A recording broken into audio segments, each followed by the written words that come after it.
आम्ही आमच्या आंदोलनामध्ये पीक विम्याबद्दल बोललो। इथं पण अनेक आमदारांनी पीक विम्याबद्दल चर्चा केली।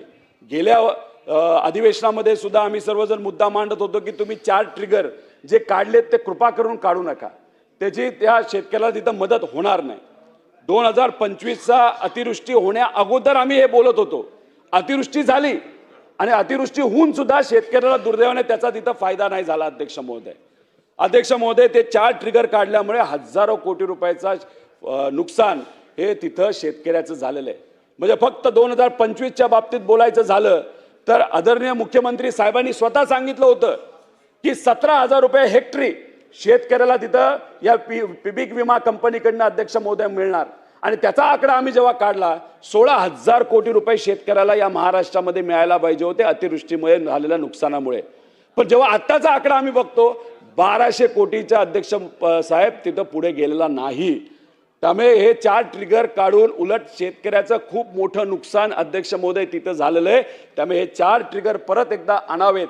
त्यात काही लोक चोरी करत असावेत, काही जिल्ह्यांमध्ये काही तालुक्यामध्ये त्यांना तुम्ही पकडा, जेलमध्ये टाका, पण त्या 1% लोकांमुळे 99% शेतकऱ्यांचं नुकसान करू नका, एवढी मात्र तिथं मी आपल्याला विनंती करतो। अध्यक्ष महोदय आता कहर झाला बघा। आता जे काही शेतकरी आता स्वतःच्या खिशातून पैसे देऊन पीक विमा भरताय, सध्या राज्यात खरीप हंगाम 2026चे पीक विमा अर्ज भरण्याची प्रक्रिया सुरू झाली। अर्ज सबमिट करताना टर्म्स अँड कंडिशनचा अभ्यास केला। त्या टर्म्स अँड कंडिशनच्या मध्ये एक कंडिशन अशी आहे, मी बावनकुळे साहेबांना विनंती करतो, हा मुद्दा महत्त्वाचा आहे। त्याच्यामध्ये शेतकऱ्यांकडनं याच्यावर सह्या घेत आहेत। त्याच्यात मी कुठलेही पीक कर्ज किंवा केसीसी म्हणजे किसान क्रेडिट कार्ड घेतलेले नाही आणि तसे जर आढळून आल्यास पीक विम्याचा अर्ज बाद केला जाईल। म्हणजे शेती कशी करायची? कर्ज घ्यायचं नाही का? आणि मग कुठून पैसे येणार? मग हे जे काय विमा कंपनी अशा पद्धतीने अटी टाकतात आणि उद्या जाऊन शेतकऱ्यांवर जर अन्याय करतं तर कृपा करून हे आता सुरू आहे तर आपण इथं लक्ष घालून ही अट लगेचच्या लगेच तिथं कशी काढता येईल याबद्दलचा अध्यक्ष महोदय तिथं विचार करावा। अध्यक्ष महोदय बीडमध्ये गेलो होतो, 2020ला बीडचा प्रयोग झाला होता। अध्यक्ष महोदय त्याच्यामध्ये खूप मोठा वाद झाला, पण काही शेतकरी संघटना तिथे लढत आहेत। त्यांनी हायकोर्टामध्ये अपील केलेलं आहे। केंद्र सरकारकडनं सकारात्मक त्यांना उत्तर मिळालंय, पण महाराष्ट्र राज्याकडनं अजूनपर्यंत उत्तर तिथं न दिल्यामुळे 800 कोटी रुपयाचा 2020चा विमा बीडचा तसाच तो प्रलंबित आहे। त्यामुळे या सरकारला कृषी मंत्री साहेबांना मी विनंती करतो की त्या बाबतीत आपण लक्ष घालून लवकरात लवकर तुम्ही रिप्लाय हा हायकोर्टामध्ये तिथं द्यावा, जेणेकरून तिथे असणाऱ्या शेतकऱ्यांना इथं न्याय देता येईल। अध्यक्ष महोदय, आम्ही हे विषय का काढतो कारण का अटी टाकल्यामुळे खूप मोठे शेतकऱ्याचं नुकसान होतं।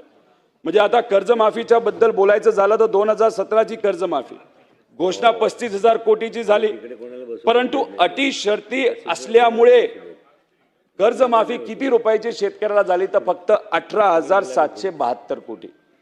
आणि मग अनेक लोकांनी मुद्दे मांडल्यानंतर भांडल्यानंतर आणि सरकारने सुद्धा विनंतीला मान दिल्यानंतर 2017ची रेग्युलर असणाऱ्या शेतकऱ्याचे 5,000 कोटी आत्ता द्यायचं त्यांनी ठरवलं, पण प्रोव्हिजन कमी झाले, ते देतील अशी आपण अपेक्षा करूया अध्यक्ष महोदय। म्हणजे त्याच्यामध्ये कर्जमाफी जरी 36 लाख शेतकऱ्यांना लाभ मिळेल असं सांगितलं, पण मिळालं फक्त 24। त्याच्यामध्ये गेल्या वर्षी अतिवृष्टीचं मदत पॅकेज, खरीप हंगामात 98 लाख हेक्टरवरील पिकांचे नुकसान, 31,000 कोटीचे पॅकेज जाहीर झाले। पेपरमध्ये मोठ्या मोठ्या जाहिराती दिल्या गेल्या, सगळ्यांनी त्या सरकारचं अभिनंदन केलं, पण प्रत्यक्षात फक्त 12 ते 13,000 कोटी रुपये या आमच्या शेतकऱ्याच्या खात्यामध्ये आलेत। जमिनी खरडून गेले, त्याचा 1 रुपया मिळालेला नाही। रोजगार हमी योजनेला त्याच्यामध्ये जोडण्यात आले, त्या योजनेचा कुठं पैसा अध्यक्ष महोदय तिथे मिळाला नाही। आणि मगाशी सांगितल्याप्रमाणे याच्यात या सरकारने सांगितलं होतं 17,000 प्रति हेक्टर हे पीक विमा कंपनीकडून दिले जातील, पण दुर्दैवाने तेही पैसे मिळाले नाही। आणि याच्यामुळे हा जो तफावत येते, हा जो फरक येतो, तो फरकाचं नुकसान हे दुर्दैवाने शेतकऱ्याला भरावं लागतं। आणि शेतकरी पैसे नसेल तर व्याजावर त्याला पैसा घ्यावा लागतो, 5% महिन्याला पैसे देऊन पैसे कसे तरी आणून शेती कशी तरी आपल्याला करता आली पाहिजे यासाठी ते तिथं प्रयत्न करत असतात। आता ही जेव्हा 4 ट्रिगर काढण्यात आले पीक विमा च्या बाबतीतून, तेव्हा सरकार काय म्हणत होतं, तेव्हा आम्ही त्याचा पण विरोध केला होता। मंत्री महोदय सांगत होते की आपण कृषी समृद्धी योजना आणू, म्हणजे 5,000 रुपयाचं प्रीमियम आपण दरवर्षी देतो, तर मग आपण विमा कंपनीला देण्यापेक्षा 5,000 कोटी रुपये आपण डायरेक्ट शेतकऱ्याच्या खात्यात देऊ. ठीक आहे म्हणलं, काहीतरी वेगळा प्रयोग दिसतोय, आपण बघूया. गेल्या वर्षीचा 1 रुपया नाही आला, या वर्षी सुद्धा प्रोव्हिजन झालं नाही. म्हणजे कुठेतरी हे 10,000 कोटी शेतकऱ्याच्या हक्काचे कृषी समृद्धी योजनेच्या अंतर्गत शेतकऱ्याला आता मिळायला पाहिजे होते. त्याच्यासाठी जर बजेटमध्ये प्रोव्हिजनच नसेल अध्यक्ष महोदय, तर ते पैसे आमच्या या शेतकऱ्याला कसे मिळणार अध्यक्ष महोदय? त्याच्याचबरोबर अध्यक्ष महोदय, सरकार कुठलंही असू द्या, हे असो ते असो, जेव्हा आपण एखादी गोष्ट बोलतो, जाहीर करतो, ती पण मिळाली पाहिजे अध्यक्ष महोदय. आता 2017ला नागपूर अधिवेशनामध्ये बोंडअळीचा मुद्दा फार पेटला होता. अनेक लोकांनी तो विषय तिथं मांडला होता. आता मदत पुनर्वसन कडून 6,800 रुपये, पीक विम्यातून 8,000, बियाणे कंपनीकडून 16,000, अशी एकूण 30,800 प्रति हेक्टरची घोषणा झाली. शेतकऱ्याला वाटलं तर उद्या मिळतील, परवा मिळतील, 1 वर्षाला मिळतील. अध्यक्ष महोदय, 2017 पासून आत्तापर्यंत याच्यातून मोठी रक्कम अजूनपर्यंत तिथं शेतकऱ्यांना मिळालेली नाही अध्यक्ष महोदय. त्यामुळे आपण एखादी योजना जेव्हा जाहीर करतो, आपला प्रामाणिक प्रयत्न त्याच्यामध्ये एवढाच असावा की शेतकऱ्याला तिथं मदत ही मिळाली पाहिजे. अध्यक्ष महोदय, आत्ता जर मदत आपण शेतकऱ्याला या कर्जमाफीच्या माध्यमातून सरसकट जर देऊ नाही शकलो आणि येणारं वर्ष हे पाऊस नसल्यामुळे जर शेतामध्ये काहीच नाही पिकलं, तर अध्यक्ष महोदय खूप मोठ्या अडचणी शेतकऱ्याला सोसाव्या लागणार आहेत. शेतकऱ्याची मुलं आता कॉलेजमध्ये आहेत आणि शेतकरी जेव्हा अडचणीत येतो तेव्हा मजूर अडचणीत येतो, मजूर शेतकरी अडचणीत येतो, तर ग्रामीण अर्थव्यवस्था अडचणीत येते आणि ग्रामीण अर्थव्यवस्था जेव्हा अडचणीत येते, आपल्याला सगळ्यांना माहिती आहे की शहरी आर्थिक व्यवस्थेवर सुद्धा तिथं मोठा परिणाम होत असतो. त्यामुळे जर या शेतकऱ्याला आपण मदत करू शकलो नाही, तर फार मोठी अडचण येत्या काळामध्ये त्या ठिकाणी होऊ शकते. त्याच्याचबरोबर राणेसाहेब इथं आहेत.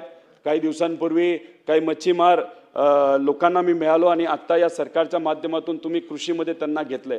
त्यामुळे त्या शेतकऱ्यांनी, म्हणजे शेतकऱ्यांपेक्षा आपल्या मच्छीमारांनी विनंती केलेली आहे की जशी कर्जमाफी तुम्ही बाकी शेतकऱ्यांना तिथं देता, आता मोठ्या प्रमाणात हेही आमचे जे मच्छीमार आहेत ते अडचणीत आलेले आहेत. 600-700 कोटीचे कर्ज त्यांच्यावर थकलेले आहेत. ते जर तुम्ही लक्ष दिलं, सरकारला सांगितलं, मुख्यमंत्री साहेबांना सांगितलं, तोही निधी मिळाला तर नक्कीच त्याच्यातून फायदा होईल.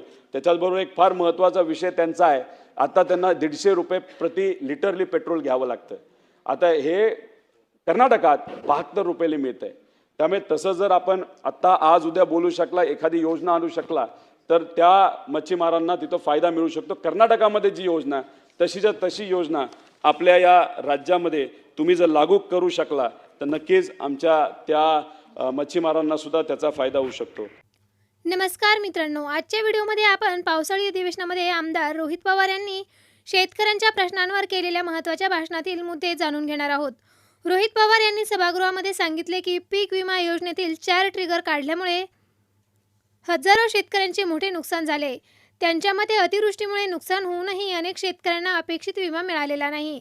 त्यांनी असा दावा केला आहे की मुख्यमंत्री यांनी पूर्वी प्रति हेक्टर 17,000 रुपये मिळतील असे सांगितले होते.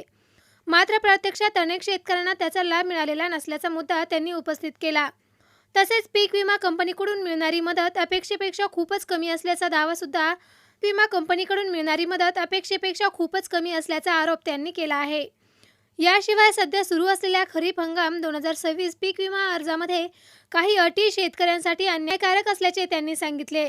विशेषतः किसान क्रेडिट कार्ड आणि पीक कर्ज संदर्भातील अटींवर त्यांनी सरकारने तातडीने पुनर्विचार करावा अशी मागणी केली. बीड जिल्ह्यातील 2020च्या सुमारे 800 कोटी रुपयांच्या प्रलंबित पीक विमा प्रश्नही त्यांनी सभागृहामध्ये उपस्थित केला आणि त्यावर त्यांनी लवकर निर्णय घेण्याची मागणी सुद्धा केली आहे.